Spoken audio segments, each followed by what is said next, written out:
أشهد أن لا إله إلا الله وحده لا شريك له وأشهد أن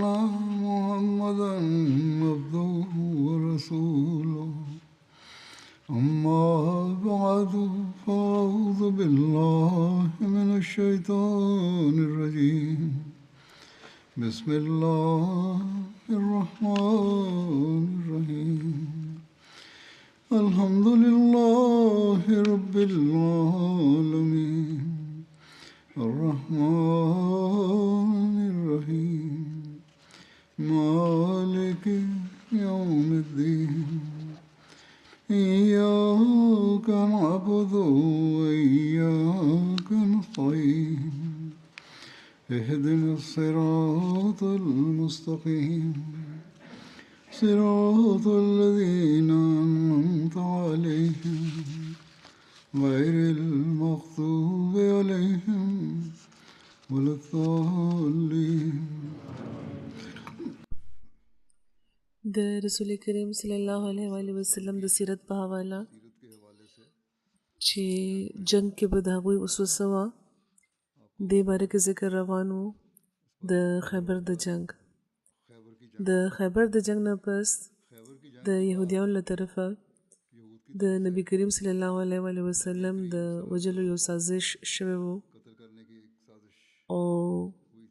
د چیلای غوښه چې زهرجنه وه د هغې د خورولو کوشش شوی و. د دې تفصیل دی چې کله خیبر فتح شو او د خیبر خلکو سره معاهده وشوه چې د هغې په بنیادي شکست خوړو نه پس ته یو ځل بیا د رسول کریم د رحمت او د شفقت نه دغه شان فیضیاب وشو چې نبي کریم صرف دا نه چې دوی له دې معاف کړ بلکې دوی ته د خیبر کې د اوسېدو اجازت هم ورکړو. چې خلک مطمئن شو نو یو ورځ د خیبر د یهودیانو د فوج سپاسالار سلام بن مشکم ښځه زینب بن حارث هغې د رسول کریم په خدمت کې د چیلۍ غوښه سره کړې وړاندې کړه او دا یې ورته وویل چې تاسو لپاره ما دا تحفه راوړې ده. ځینې ځینو کې دا هم ملاویږي چې سازش کې صرف دا یوازې ښځه شامله نه وه بلکې د یهودیانو څخه نور خلک هم شامل وو پکې. د رسول کریم په حکم هغه هدیه د هغې نه واخیستی شو د هغوی مخې ته کېښودی شوه. هلته څه صحابه موجود وو چې پکې حضرت بشر بن برام وو. رسول کریم صلی الله علیه وسلم صحابه ته وفرمیل چې راجوخت شئ او د هغې نه پس هغې نه هغوی غوښه راواخیسته او یو ټوکړه او نور هم ترې راواخیسته. رسول کریم صلی الله علیه وسلم وفرمیل چې ودرېږئ ځکه چې دا غوښه دا ښیي چې دا زهرجنه ده. حضرت بشر بن برا چې هلته موجود هغوی وایي چې قسم مې د هغه ذات چا چې هغوی له دا عزت او سربلندي ورکړې ده چې کومه نوړی ما خوړلې وه هغې کې ما ته څه محسوس شوي وو خو ما صرف دې لپاره هغه د خولې نه نه راویستی چې د رسول کریم خوراک به خراب شي او بیا چې کله هغوی ترې نوړی واخیسته نو ځان زیات راته د هغوی خیال راپېښ شو. زه په دې خوشحاله شوم چې د هغوی دا تېره کړې نه وه. حضرت بشر الله خپل د ځای نه پاڅېدلي نه وو چې د هغوی د بدن رنګ بدلېدل شروع شو او بیا هغوی دومره بیمار شو چې په خپله به هغوی اړخ هم نه شو بدلولی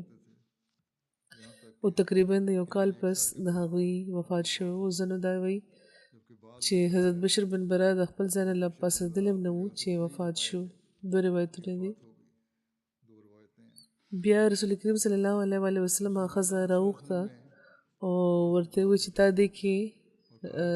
زهر ګډ کړي وو نو هغې وویل چې تاسو ته چا ووایي نو هغوی وفرمیل چې دغه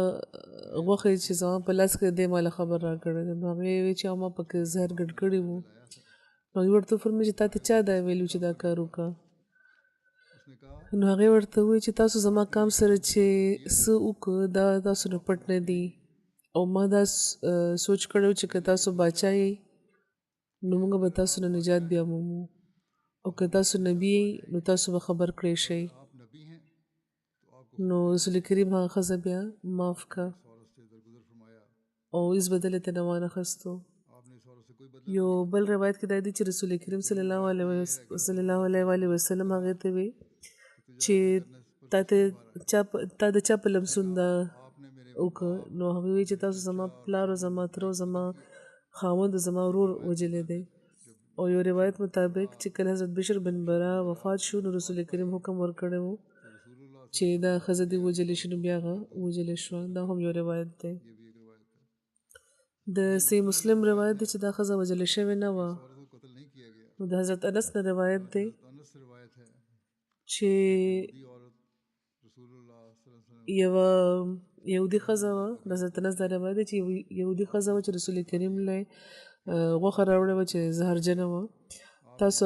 د رسول کریم هغې نه څه لږ وخوړه او بیا ښځه هغوی له راوستی شوه نو تاسو یعنې رسول کریم د هغه ښځه نه دې باره کې تپوس وکړو نو هغه ښځه وویل چې زما اراده ستاسو د وجلو وه رسول کریم ورته وفرمیل چې دا نه شي کېدی چې خدای پاک تعالی په دې طاقت تعالی د دې توان درکړي इस औरत को یعنی خدای پاک په ما تعالی توان نشي ورکولی راوي وی چې خلکو وی چې دا موږ ونه وژنو چې کومه ښځه چې دا اراده کړې ده نو رسول کریم وفرمیل چې نه او راوي وی چې ما د هغې اثر د رسول کریم په غاړه کې محسوسولو रिवायत है علامه نودي سي مسلم بشره کې لیکلي دي چې جابر نه روایت دی چې رسول کریم هغه ښځه وجلې وه د هغې په حکم وجلې شوې وه حضرت ابن عباس نه روایت دی چې رسول کریم دغه ښځه د حضرت بشر وارثانو ته له ورکړې وه چا چې بیا هغه وجلې وه او محدثین په دغه خبره اتفاق کوي چې رسول کریم په حکم د ښځه وجلې شوې وه د قاضي ایاز مطابق قتل کولو او د نه کولو چې کوم روایتونه دي د هغې تطبیق داسې کیدی شي چې مخکې رسول کریم دا نه وه وجلې خو چې کله حضرت بشر وفات شو رسول کریم دا ښځه د حضرت بشر وارثان له ورکه چا چې په قصاص کې دا بیا وجلې وه او غالب امکان هم دا دی چې دا ښځه معاف کړې شوې وه لکه څنګه چې د مسلم د حدیث نه په واضحه طور ثابتېږي او د حضرت مسلم موعود رضی الله تعالی عنه هم دا خیال و حضرت مسلم موعود بیانوي چې یو یهودي ښځه وه هغې د صحابو نه تپوس وکړ چې د رسول کریم د څاروي د کومې برخې چې کومه غوښه یې هغه خوښوي نو رسول کریم ورته فرمیل چې پتون غوښه یې خوښوي نو په دې هغې بیا چلی حلاله کړې وه او په دغې کباب یې پخ کړی و سره کړی و په کاڼو او بیا پای کې زهر ګډ کړی و यहाँ का गोश्त ज़्यादा पसंद करते हैं सूरज डूबने के बाद जब रसूल करीम او خصوصا چې کومه غوښه ورته ویلې شوې وه د پتون نو چې دا د رسول کریم خوښوي نو هغې کې هغې ګډ کړی و زهر او د نور پرېوتو نه پسه چې کله د رسول کریم د ماښام مونځ وکړو او خپل د ډېرې طرف ته واپس را روان وو نو هغوی وکتل چې د هغې خیمې سره یوه ښځه ناسته ده تپوس ترې وکړو رسول کریم چې بي بي ستا څه کار دی دلته نو هغه ویل چې یا ابوالقاسم ما تاسو لپاره یوه تحفه راوړې ده او رسول کریم یو ساتي ملګري صحابي ته وفرمیل چې دا کوم څه چې ورکړي دا ترې نه واخله نه پس هغوی چې خوراک له کېناسته نو هغه غوښه هم پرته وه هلته نو سره کړې نو رسول کریم د هغې نه یو نوړی واخیسته او د هغوی یو بل صحابي و بشیر بن البرا بن المرور هغې هم هغې نه غوښه واخیسته د حضور فرمایي چې صحابي نامه دلته ښکاري چې د بشیر په ځای بشر پکار و په دې کې نور صحابه هم ورمخکې شو د غوښه خوړوله نو رسول کریم ورته وفرمیل چې مه خورئ ځکه چې دې مله خبر راکړو چې په غوښې کې زهر ګډ دی د دې معنی دا نه دی چې رسول کریم ته دې باره کې څه الهام شوی بلکې دا د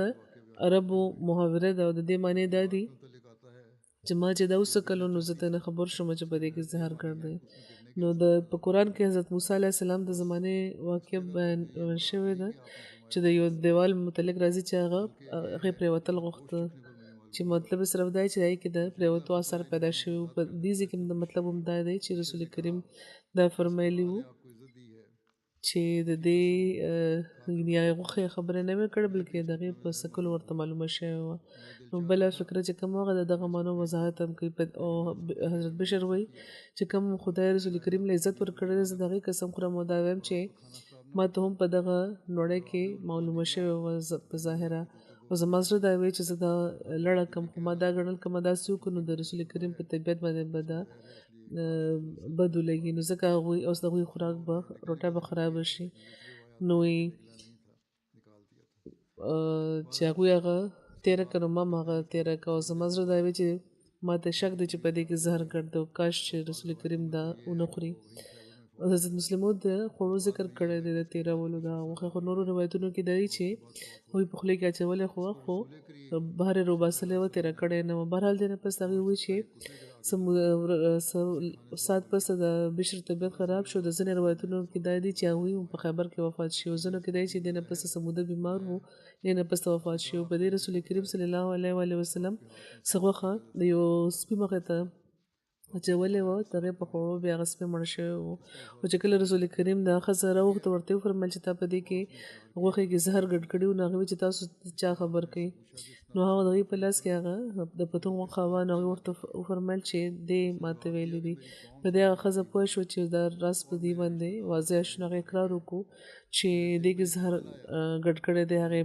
نو په دې رسول کریم د هغې نه تپوس وکړو چې دغه کار دپاره تا ته چا ویلي وو نو هغې جواب ورکړو چې زما قام سره ستاسو جنګ شوی و او زما خپلوان په دغه جنګ کې وژلي شوي وو نو زما زړه کې دا خیال راغلی چې زه د زهر واچوم په دې کې او که د هغې کاروبار انساني و یعنې د رسول کریم نو موږ به دې نه نجات ترلاسه کړو که دا په واقع کې په حقیقت کې نبي دي نو د خدای پاک به پخپله دې بچ کړي رسول کریم چې دا خبره واورېده نو هغه یې معاف کړه او د هغې چې کومه سزا وه د قتل هغه یې ورله ورنه کړه دا د حضرت مسلموت خیال دی دا هم ویل کېږي چې د رسول کریم وفات د دغه زهر په وجه شوی و آیا دا خبره صحیح ده په صحیح بخاري کې دي چې حضرت عایشه بیانوي چې رسول کریم په مرض الموت کې وو هغوی فرمیل چې عایشې د هغې خوراک تکلیف چې خیبر کې ما خوړلی و ما ته همیشه محسوس شوی دی او اوس هم د هغه زهر د لاسه زه خپل رګونه ما ته داسې ښکاري چې څیرلی کېږي په دغه حدیث نه په استنباط ځینې مسلمانانو مفسرینو محدثینو دا ویلي دي چې رسول کریم وفات د خیبر په موقع چې کومه غوښه هغوی خوړلې وه زهرجنه د هغې په وجه شوې وه د هغوی وفات په دغه وجه د شهادت ورته ویل کېږي دا ویل کېږي چې رسول کریم شهید اعظم و حالانکه رسول کریم لپاره د دغه تکلف حجت نشته د نبي مقام او مرتبه خو هغه وی چې هغه شهید هم وي صدیق هم وي بلکې که غور ورته وکتې شي نو داسې وینا د دشمن ته د خندا موقع ورکولو برابر ده یهودیانو خدای لپاره زهر ورکړی چې که دا د خدای رښتونی نبي وي نو دا به د زهر نه بچ شي او د رسول کریم د زهرو نه بچ کېدو په وجه هغوی خبر شوي وو چې هغوی واقعي د خدای پاک رښتونی نبي دی او د هغوی په نظر کې خدای یوه معجزه ګرځېدلې وه خو ځینې ساده لوحه داسې دي چې هغوی تیار ناست دي خبره له چې دا ومني چې رسول کریم په دغه زهر وفات شوی و نو حقیقت دا چې رسول کریم وفات بیخي د دغه زهرو په وجه نه و شوی دا خو صرف د یو تکلیف اظهار و او هر څوک خبر دی چې ځینې وخت جسماني تکلیف یا زخم یا بیماری په خاص موقع یا د خاص موسم کې په څه وجه بهر راشي او که د دې په تفصیل کې ورشو دا هم ملاویږي چې د زهرجن چې کومه زهرجنه غوښه وه رسول کریم په خوله کې اچولې خو تېره کړې نه وه او په خولې کې چې هغوی اچولې وه نو ځکه د هغوی هلک کې چې کوم د زخم جوړ شوی کله به د خوراک دوران به هغوی هغه تکلیف محسوسولو او د دغه تکلیف اظهار کېدای شي چې هغوی په آخري بیماري کې هم فرمایلی وي د خیبر د جنگ په حواله د حضرت صفیه سره د واده ذکر هم ملاویږي د دې تفصیل کې لیکلي چې خیبر قلعه نظار چې کله فتح کړی شوه نو ډېر پکې قیدیان هم جوړ کړي شوي وو په دغه قیدیانو کې حضرت صفیه او د هغوی د ترې لورو نورې ښځې هم وې او ځینې کتابونو کې د نظار په ځای د کموز د قلعه ذکر ملاویږي او د حضرت صفیه نه روایت دی چې رسول کریم د کتیبه د قلعو تر رسېدو نه مخکې د نظر چې کوم قلعه ده هغه کې قیدیان جوړ کړي وو او د کنانه رای مطابق د نظر قلعه زیاته مضبوطه و نو ځکه دغه خلکو ښځې او ماشومان په نظر کې منتقل کړي وو د حضرت صفیه د رسول کریم په برخه کې د راتلو او د هغې سره د واده تفصیلات داسې بیان شوي دي چې د خیبر کې چې کله قیدیان راغونډ کړي شو نو حضرت دهیه راغله او دا وایي چې یا رسول الله ماله په دغه قیدیانو کې یو جنۍ راکړئ نو رسول کریم ورته وفرمیل چې یو ورشه واخله دنه نو هغه په د هوی بن اخطب چې کومه لور وه صفیه هغه یې واخیسته او په دې یو تن رسول کریم له راغله ورته وایي چې یا د خدای یا رسول الله تاسو له خدای پاک د هوی لور درکړې وه چې د بني قریظه د بني نذیر شهزادګۍ ده او تاسو نه علاوه بل چا لپاره مناسبه نه ده نو هغوی رسول کریم وفرمیل چې هغه راوغواړه بیا هغه راغله نو رسول کریم چې هغوی لیده نو ویې فرمیل چې دغه قیدیانو کې دې نه بغیر بل څوک بله جنۍ ته واخلو نو حضرت انس وایي چې رسول کریم صفیه ازاده کړه مسند احمد بن حنبل روایت دی چې رسول کریم حضرت صفیه ته وفرمیل چې ته ازادوم که غواړې نو ما سره واده وکړه که غواړې نو د خپلې قبیلې طرف ته واپس شه زړه چې څه غواړې نو په دې هغې په خپل ازادۍ د رسول کریم سره واده له ترجیح ورکړه یو بل روایت مطابق رسول کریم هغې له د اسلام د قبلولو دعوت ورکړی و نو اسلام قبول کو او چې کله رسول کریم حضرت دهیه ته وفرمیل چې بله سویزه واخله نو یو روایت مطابق هغوی د حضرت صفیې د تره لور یا د کنانه بن ربی ورکړې وه او د ځینو روایتونو مطابق هغوی یعنې رسول کریم حضرت دهیه له غلامان یا ویزې ورکړې وې او صفیه هغوی حضرت مسلمه له لیږلې وه د خیبر د ټولو معاملاتو نه فارغېدو نه پس رسول کریم د خیبر نه روان شو او شپږ میله په فاصله رسول کریم بیا هلته ایثار وو چې حضرت صفیه سره د واده چې کوم وي هغه تکمیل ته ورسي خو حضرت صفیه په خواهش رسول کریم سفر جاري وساتلو او خیبر نه تقریبا د 12 میله په فاصله صحابه مقام باندې بیا وایثار شو حضرت ام سلیم ناوې تیاره کړه رسول کریم حضرت صفیه ته تپوس وکړو چې اړومبي ځای کې د پړاو نه تا ولې موږ منې کړو نو د هغې په جواب کې هغوی د هغې جواب نه معلومیږي چې د رسول کریم د ښه اخلاقو په وجه څومره حضرت صفیه زړه صفا شوی و د یهودي سردار لور او د یهودي سردار ښځه چې پلار یې د مسلمانانو په لاس وژل شوی د خندق په غزا کې او خاوند بیا هغه چې 2 ورځې مخکې ورسره واده شوی و هغه یو څو ورځې مخکې وژلی شو او ترې یې وژلی شوی و نور جوخت خپلوان هم وژلی شوي وو هغه پخپله بیانوي چې زما په زړه کې د رسول کریم سخت نفرت و چې کله زه هغوی سره لومبي ځل میلاوه شم نو ډېره په مینه او په شفقت هغوی ما سره میلاو شو بار بار یې ما ته دا فرمایل چې یا صفیه ستا پلار ټول عرب زموږ خلاف تیار کړی و او راوستی و هغه دا کړي و دا یې کړي او اخر د خپل دفاع لپاره موږ مجبور شو خیبر ته په راتګ چې د هغې د سازشونو خلاف کاروایي وکړو حضرت صفیه بیانوي چې رسول کریم دومره په کثرت دومره په مینه دا خبره بار بار بیانه کړه چې زما زړه د هغوی نه بیخي صفا شو او زه هغوی سره د لومبي مجلس چې پاڅېدم نو بیا د هغوی نه زیات ګران په ما بل څوک نه و او چې کله د خیبر نه د واپسۍ سفر شروع شو نو د رسول کریم د هغوی سره د حسن سلوک دا عالم و چې کله د سفر نه روانېدو نو هغوی په خپل څاروي د هغې د ناستې لپاره خپل څادر هلته کت کو کېښودو او بیا خپل ګوډه په ځمکه کېښوده او حضرت صفیه خپله خپه په هغې باندې کېښوده او په اوښ باندې هغې سواره شو او په لاره کې حضرت صفیه له به چې خوب ورغلو او سر به یې حجابې سره جنګېدو نو هغوی په رسول کریم په خپل لاس باندې د حضرت صفیه سر ونیو چې خوږ نشي چرته ځکه چې حضرت صفیه ازواج مطهرات کې شامله شوې وه نو ځکه د خیبر نه په واپسۍ رسول کریم هغوی ځان پسې په اوښ باندې سواره کړي وو د پردې لپاره ور باندې څادر هم اچولو چې ترې دا وضع کېږي چې هغوی اهلیه وو د هغوی ویلزه نه وو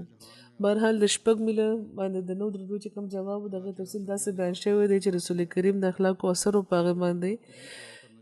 چې د حضرت صفیه ته په دنیا جهان کې د رسول کریم نه زیات بیا ګران څوک نه و. نو حضرت صفیه رسول کریم له جواب ورکړو چې تاسو د خیبر ته ډېر جوخت سارېدل غوښته، نو زه د خپل د کام نه وېرېدم چې چېرته هغوی تاسو د نقصان رسولو کوشش ونه کړي، نو ځکه ما دا غوښته چې تاسو د خیبر نه څه نور لرې لاړ شئ، نو بیا ایسار شئ. د یهودیانو د سازشونو د هغې د خطرناکه ارادو نه صحابه هم خبر وو، او د خیبر د زینب نومې ښځې له طرفه د زهرجن خوراک او د رسول کریم د قتل سازش چې کوم و د هغې ته لا څو ورځې تېرې وې، نو ځکه صحابه یوې لحظې دپاره رسول کریم نه غافلېدل نه غوښته. نو دلته واقع بیان شوی دی د ابو ایوب چا چې د شپې پاره ورکړې وه او یو د معصومانه او د عاشقانه مظاهره یې کړې وه د دغه واده دوران. هغه داسې چې د شپې تېرېدو نه پس چې کله رسول کریم د سهار په وخت خپلې خیمې نه بهر راووته چې هغه وکته چې حضرت ایوب انصاري توره په لاس کې د خپل د خیمې نه بهر چاقو چوبند ولاړ دی. رسول کریم ته تپوس وکړو چې څه خبره ده، نو هغوی عرض وکړو چې یا رسول الله چې دا یهودي ښځه چې نوې مسلمانه شوې ده دې نه ما ته اندېښنه وه، یعنې زه صفیې نه چې د هغه پلار د هغه خاوند د هغه د کام خلک وژلي شوي دي او نوې مسلمانه شوې ده، دا چېرته تاسو له نقصان ونه رسوي، ځکه ټوله شپه ما پیره ورکړې ده. حضرت ایوب په دغه معصومانه محبت په جواب کې رسول کریم هغې له دعا ورکړه او دعا یې ورته کړې وه، دا یې فرمایلي وو چې خدای د ابو ایوب حفاظت وفرمایه لکه څنګه چې د زما حفاظت کې شپه تېره کړې ده. د دوی نوم خالد بن زید و او دا هم هغه صحابي دي چې د مدینې د هجرت په موقع نبی کریم صلی الله علیه وسلم د میزبانۍ شرف دوی ته ډېرو میاشتو پورې ترلاسه شوی و او په 50 هجري کال کې د یو مهم دوران دوی وفات شوي وو. استنبول کې د دوی مزار دی. بهرحال بله ورځ بیا د رسول کریم له طرفه د ولیمې د دعوت انتظام شوی و. دا ډېر پروقاره او ساده دعوت و. کجورې پنیر او د غوړو نه تیار شوی و خوراک چې ټولو لپاره، او د 3 ورځو قیام نه پس دلته نه دوی روان شوي وو. د حضرت صفیې ازادي د دوی حق مهر ګرځېدلی و. د حضرت صفیې د خوب ذکر ملاویږي چې صداقت د دغه واده نه واضح کیږي. په روایت کې چې رسول کریم د حضرت صفیې د سترګې سره جوخت د یو نیل نشان لیدلی و، نو هغوی تپوس نه وکړو چې دا د څه نشان دی، نو هغوی ویل چې ستاسو د خیبر ته د راتلو نه یو څو ورځې مخکې د ځینې روایتونو مطابق د خیبر د محاصرې په ورځو کې ما یو خوب لیدلی و چې یو سپوږمۍ ده چې اشرف له طرفه راغلی ده او زما په جولای کې راپرېوته. نو ما دا خوب چې خپل خاوند نیکه ته واورولو، نو هغه زما په مخ باندې یو پړک راکړو سخت چې ته د یثرب د دغه باچا یعنې محمد صلی الله علیه وسلم سره د واده خوب ګورلی یې. د ځینو روایتونو مطابق دا خوب ډېر زوړ او د هغوی والد هغوی او د هغوی په مخ پړکوالی و، خو زیاتره کتابونو کې همدا دي چې د خاوند لګې شوی هغه پړکوالی و. همدا قیاس زیاته جوخته خبره ده. د حضرت صفیې نامه زینب وه، خو د غنیمت مال تقسیمېدو نه مخکې رسول کریم دی آزاده کړي وو. د هغه د دستور مطابق مال غنیمت د تقسیم نه مخکې چې کم اموال د سردار لپاره وي هغه صفیه یا صفا ورته ویل کېږي، او په دغه مناسبت د هغوی نوم بیا صفیه معروف شوی و. حضرت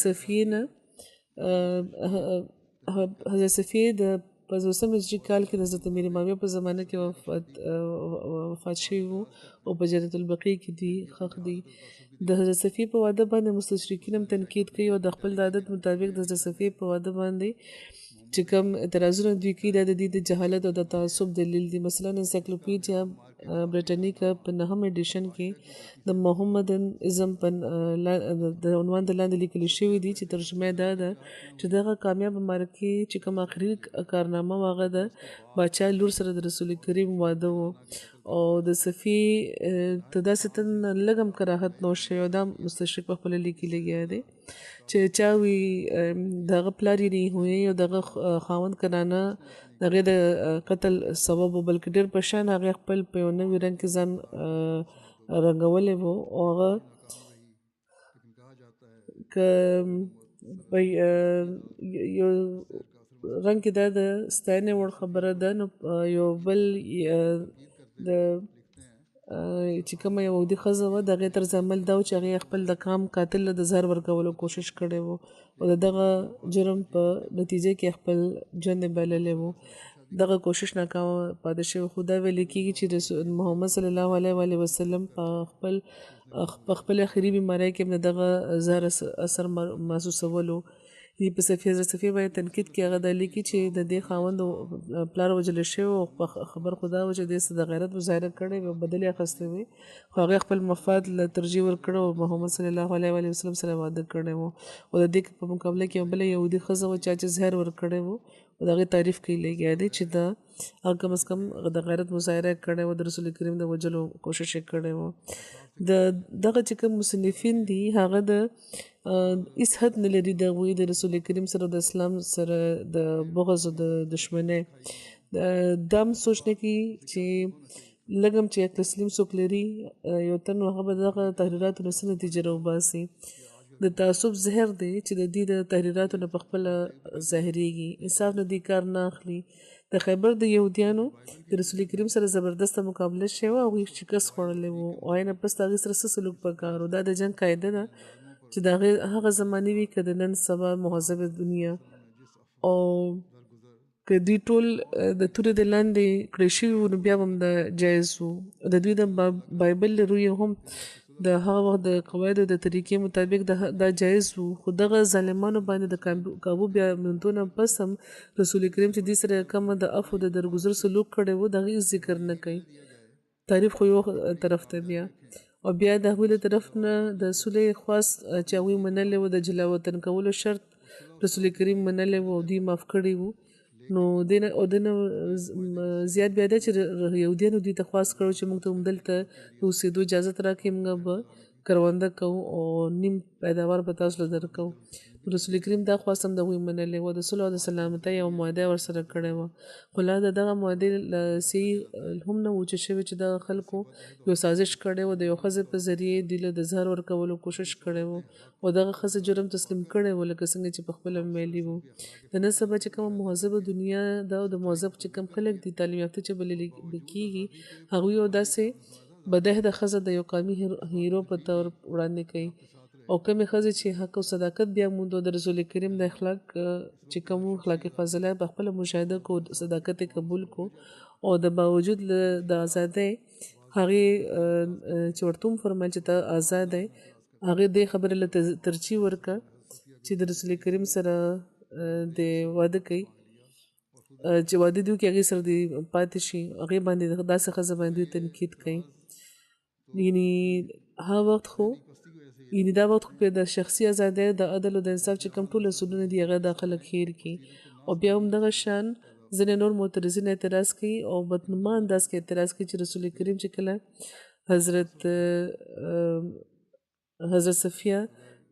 صفیه د حسن تعریف واورېدو نو حضرت دحیه نه هغه واپس واخیسته او په خپل هغې سره د واده وکړو وغیره. اصل کې دا اعتراض د هغې د خپلې یعنې د دغه خلکو د معترضینو د ذهني پستۍ اظهار دی او رسول کریم که حقیقي سوانح او دغې په صورت باندې د نه پوهېدو په وجه د اعتراضونه د دې په زړه کې پیدا کېږي او د دغه خلکو زړونه د تعصب نه ډک دي. که دا خلک د انصاف په نظر په پاک زړه وګوري نو دا سوچ به بیا نه لري. د رسول کریم په چې کوم ژوند تېر کړی په هغې باندې که دوی یو نظر واچوي او رسول کریم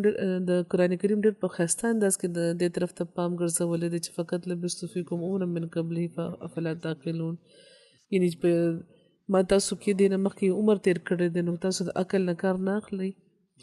دې ته کتل پکار چې رسول کریم خپل ټوله ځواني څنګه تېره کړې وه په هغه کام کې چېرته چې شراب او د شباب محفلونه نه صرف عام وو بلکې د فخر د اظهار په طور به د دې ذکر کېدو او د خپله ټوله ځواني هغوی د یوې کونډې او د عزتمند او شریفې ښځه سره په واده کې تېر کړی وو او کم او زیات 50 کال عمر پورې هغوی یوې ښځې سره ژوند تېر کړی وو او د ښایسته نه د ښایسته ښځې پیشکش په خپله د قریش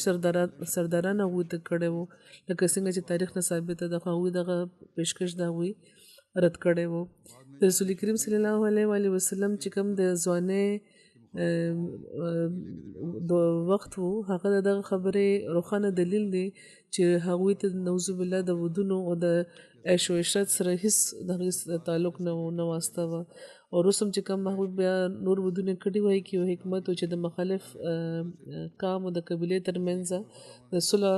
او د سلامتۍ او د مینې تعلق پیدا شي او د اعتماد فضا پیدا شي لکه څنګه چې د بنو مستلق سردار د حارث لور جویریه سره د قریش ابو سفیان لور ام حبیبه سره همداسې چې کله خیبر فتح شو نو په ځای د دې چې دغه قبیلې سردار ښځه او لور د غلام او د وینځې په طور د یو عام تن ته پاوله کړی شي او د هغوی بېزتي دې وکړي شي رسول کریم چې د روحاني دنیا باچا و او د مدینې د ریاست مشر و هغوی حضرت صفیه مخکې آزاده کړه او د هغوی عزت افزایي وکړه بیا هغې خپل د کوروالو طرف ته د تلو ورته پیشکش وکړو د هغې مقام او مرتبه نور هم زیاته کړه چې زه خپل د کوروالو طرف ته تللی شي او بیا هغوی سره د په واده هغې له هغه مقام ورکړو چې هغې د ټولو مؤمنانو مور وبللی شو او بیا ورسره د هغوی د قبیلې او د خاندان په عزت او په توقیر کې اضافه وشو په معاشره کې د امن او د سلامتۍ یوه فضا پیدا شوه د ویلیام منګومري وارډ یو سکاټش مستشرق دی چې په اسلام په نبی کریم باندې ډېر سخت تفسیر په خپل کتابونو کې کړی دی هغه خپل یو کتاب محمد مدینه کې باوجود د دې چې هغه تعصب لري د رسول کریم د ودونو باره کې هغه په دا لیکلو مجبور شوی دی چې د یهودیانو لوڼو صفیه او ریحانه سره ودونو چې کوم وو دغه سیاسي محرکات کېدی شي دا نه وي چې دغه خاص دغه خوښ شوی وو بلکې دا وي چې سیاسي محرکات کېدی شي او تر څو چې په دې کې یعنی د محمد صلی الله علیه وسلم د ودونو یا د ضمني فهرست کې د ښځو سره د مجوزه ودونو تعلق دی نو د دې بنیادي مقصد سیاسي و کم از کم دومره خو دوی منلې ده چې څه غلط نظر د هغې نه و حضرت المسیح اول د یو مشهور مستشرق ویلیام مور د حضرت صفیه سره په واده د دغه اعتراض په جواب کې فرمایلی دي چې مستر میور اعتراض کړی دی خو هغوی خبر نه دي چې په عربو کې دستور دا و چې د مفتوحه ملک چې کوم د سردار لور یا ښځه به وه هغه په ملک د امن او د امان د قیام او د دغه ملک د مقتدرو خلکو سره په زړونو کې د مینې پیدا کولو لپاره به دا و چې ودونه به ورسره کول او ټول چې کومه رعایا وه او شاهي چې کوم خاندان به مطمئن شو چې اوس هیڅ دغه نه دی پاتې اندېښنه نه ده پاتې د خیبر د فتح نه پس ټولو یهودیانو ملته اوسېدل بیا خوښ کړي وو د حضرت صفیه د واده په حواله زموږ سیرتنګارانو مورخینو به احتیاطي کړې ده او دا غلطي کړې ده چې بغیر د تحقیق نه دا روایتونه اخیستي چې هیڅ سرخ پای نشته مثلا دا روایت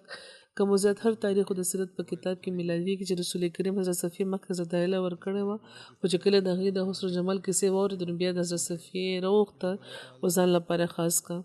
او دغه مضمون یو روایت په بخاري کې دی چې روایت داسې دی چې حضرت انس بیانوي چې کله چې موږ خیبر ته ورسېدو چې کله خدای پاک کله په موږ فتح کړه نو صفیه بنت حیي بن اخطب د ښایست ذکر چې د رسول کریم مخې ته وکړی شو نو هغوی له نوې ناوې وو د خاوند یې وژلی شوی و یعنې واده ته یې لږه موده شوې وه او په دې رسول کریم هغه ځان لپاره خوښه کړه دا هغه روایت دی چې ځینې بیمار ذهن چې کم خلک دي د بیمار ذهنیت لرونکي هغې دغې په وجه اعتراض کوي مشهور سیرتنګار علامه شبلی نعماني د دغه روایت ذکر کوي لیکي چې د حضرت صفیه په باره کې ځینې کتابونو کې دا لیکلي دي د حدیث چې رسول کریم نه مخکې د حیا قلبي له ورکړی وه بیا چې کله د هغې د حسن تعریف واورېدو نو بیا هغه ته نه واپس واخیسته د هغې د معاوضې کې ورله ووینځې ورکړي مخالفینو دغه روایت ډېر په بدنما رنګ کې ذکر کړی دی چې کله اصل روایت کې دومره خبره موجوده ده چې نو مخالفان نو بیا ظاهره ده چې مخالفان نو بیا هغه تر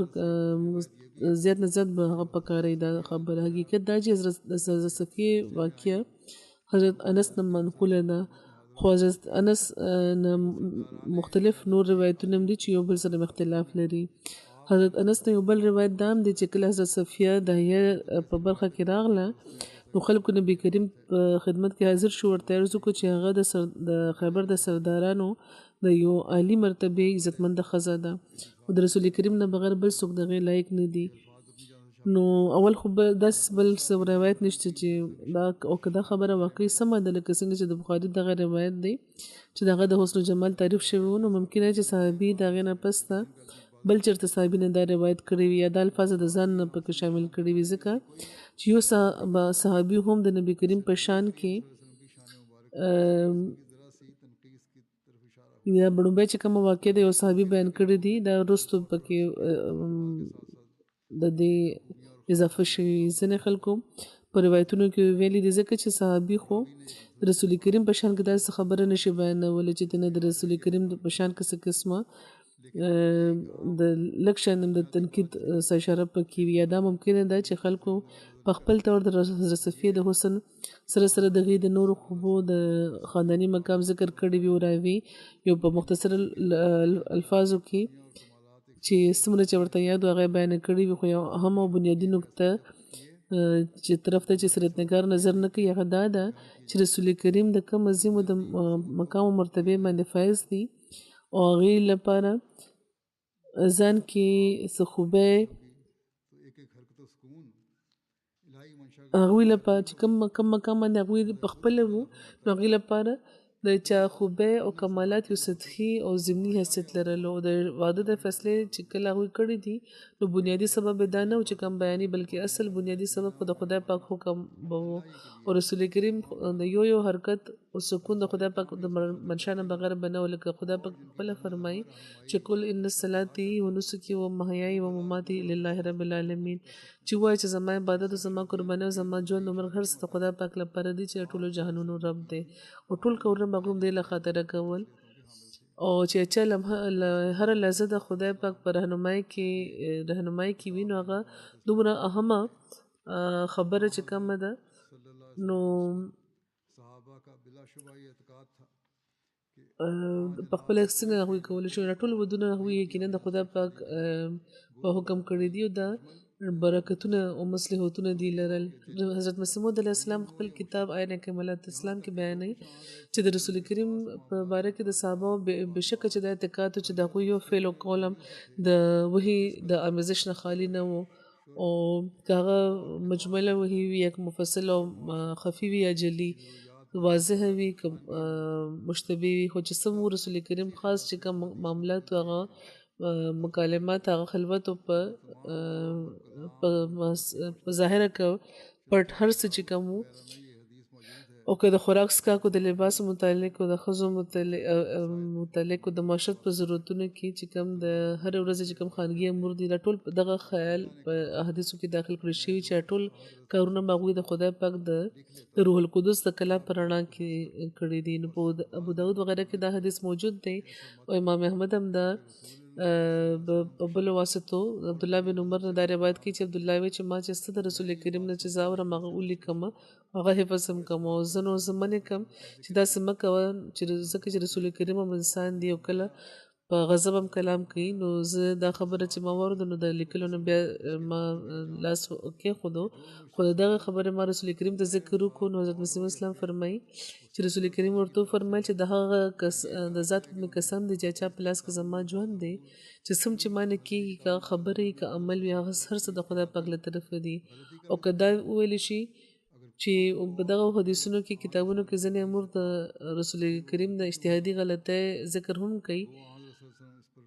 یعنې که ټولې خبرې او افعال د هغوی د وحي د لاندې وو نو بیا غلطي ترې څنګه شوې ده نو او حضرت رسول کریم په هغې باندې بیا قایم هم نه دي ساتلی شوي حضرت مسیح اسلام فرمایي چې دې جواب دا دی چې هغه اجتهادي غلطي هم د وحي د رڼا نه لرې نه ده او د رسول کریم د خدا پاک د قبضې نه یو لحظه دپاره هم جدا شوي نه دي بلکې د هغې اجتهادي غلطۍ مثال داسې دی لکه د رسول کریم په مونځ کې ځینې وخت سهو شوی او دې لپاره چې د دین مسلې چې کمې وي هغه واضح شي نو ځینې وخت چې لکه اجتهادي غلطي شوې ده نو هم په دی چې تکمیل دین وشي او ځینې چې کوم باریک مسایل دي هغې په ذریعه پیدا شي هغه هم په صحوه بشریت کې د ټولو خلکو په شان هغه څه هم نه و بلکې اصل کې هغه د وحي رنګ هغه لرلو ځکه چې د خدای پاک له طرفه یو خاص تصرف و چې د نبي په وجود باندې حاوي و او داسې طرف ته مایل کړی و چې پکې د خدای پاک ډېر مصلحتونه وو نو دا د اجتهادي غلطي چې کومه وه دا هم د وحي نه موږ بیله نه ګڼو ځکه چې دا یوه معمولي خبره نه وه بلکې خدای پاک هغه وخت خپل نبي په خپله قبضه کې اخیستی و او د عام مصلحت لپاره یو نور د سهو په صورت کې یا د غلط اجتهاد په رنګ کې به ظاهره کو ورسره به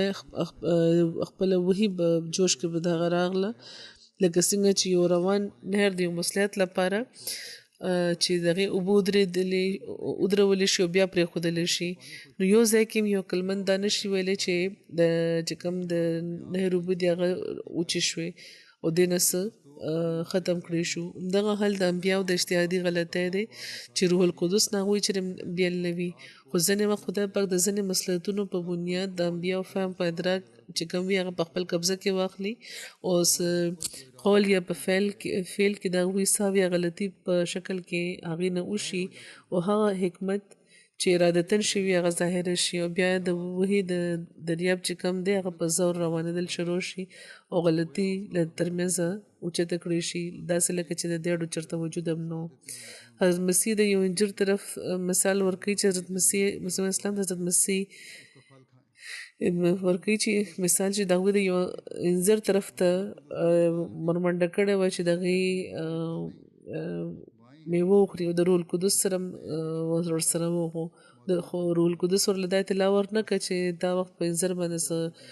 میوه نشته دغه شان خلک خبر دي چې په شاذ و نادر د معدوم په حکم کې وي یعنې ځینې وخت سیز چې که شوي نو هغه د نه کېدو په شان وي او په زموږ رسول کریم صلی الله علیه و آله وسلم چې کوم لس لکه د جوخت قول اقوال او افعال دي هغې کې سراسر د خدای پاک د خدای جلوه ښکاري او په هره خبره کې او په حرکاتو سکنات کې او په اقوالو کې افعالو کې روح القدس په شان دی د روح القدس چې کوم ځلند انوار دي ښکاري نو بیا که یو خبره نیمه د بشریت وي نو هغې کې بیا څه نقصان دی بلکې ضرور دا و چې د بشریت د تعلق کې هم څه داسې وشي چې خلک د شرک په بلا کې مبتلا نه شي نو د حدیث یا تاریخ د سیرت په کتابونو کې د رسول کریم د سیرت او سوانح باره کې چې څه روایت بیان شوی دی نو دا چې کم قرآني آیت موس وي نو د خدای پاک له خاطره چې ستاسو هر څه و د دې په رڼا کې حضرت مسیح موعود علیه السلام چې د تحریراتو په رڼا کې دا خبرې کتل پکار دی او د دې تجزیه پکار دی او الزام نه دي لګول پکار هر مستشرق چې کومه خبره ده او هغه نه د منل پکار دا نه دي ګڼل پکار چې موږ لا جواب وشو نو دا د رسول کریم د تقدس قائم ساتلو اصل کار صرف نارې لګول نه حضور فرمایي چې د ورځې پس به انشاءالله روژه هم شروع کړي او خدای پاک د دې نه د ښه پوره فایده او د مقبوله روژو او د دعاګانو توفیق د خدای پاک هر چا له ورکړي او دې لپاره دعا هم کوي او کوشش هم کوي حضور فرمایي چې یو غایبه جنازه به هم کومه د چودھری محمد انور ریاض صاحب د ربوي چې د چودھری محمد اسلام صاحب مرحوم زوی وو تیر ورځو کې دی وفات شوی دی ان لله و انا الیه راجعون مرحوم موسی وو د دوی زوی ناصر محمود طاهر صاحب مشنری انچارج دی د کینیا او ملک نه بهر کېدو په وجه د خپل د پلار په جنازه کې دوی شامل نشو د مرحوم چې کوم باقي ټول ماشومان دي هغه سره کې د جماعت د خدمت توفیق ترلاسه کوي لګیا دي ناصر محمود صاحب لیکي چې د هغې په خاندان کې احمدیت د هغې د نیکه د حضرت چودھری غلام محمد جټ صاحب رضی الله تعالی عنه په ذریعه شوی و راغلی و چا چې قادیان کې د حضرت مسیح موعود علیه السلام په لاس بیعت کړی و هغې د خپل د کلي اولینو احمدیانو کې شامل و په کال 1996 کې د دې والد ته په یو مقدمه کې تقریبا یو میاشت پورې د سیر رحم الله جوړېدو توفیق ملو شوی و سعادت ملو شوی و او دغه دوران پولیس هغې سره ډېر بدسلوکي هم کړی و ناروا سلوکي ورسره کړی و خو هغوی صرف او صرف د خدای پاک د رضا له خاطره د هر څه زغملي وو ډېر په حوصله هغوی د سزا تېره کړې وه د جومات د نظام او د خلافت ډېر احترام به دوی کولو په مونځونو په چندو کې باقاعده وو خپل ژوند کې ټوله حصه جایداد دوی ورکړې وه د هغې کړی و چې کله بس ګټه دوی ته کېده ټولو کې مخکې به دوی چنده ورکوله خدای پاک د ورسره د مغفرت او د رحم سلوک وفرمایي دې سره د دې ماشومانو له د صبر او حوصله ورکړي او د دوی زوی چې کوم بهر دی خدای پاک د هغې له حوصله او صبر ورکړي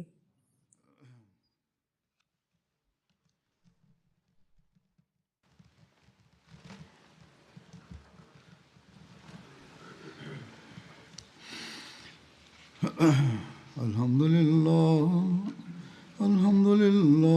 نحمده ونستعينه ونستغفره ونؤمن به ونتوكل عليه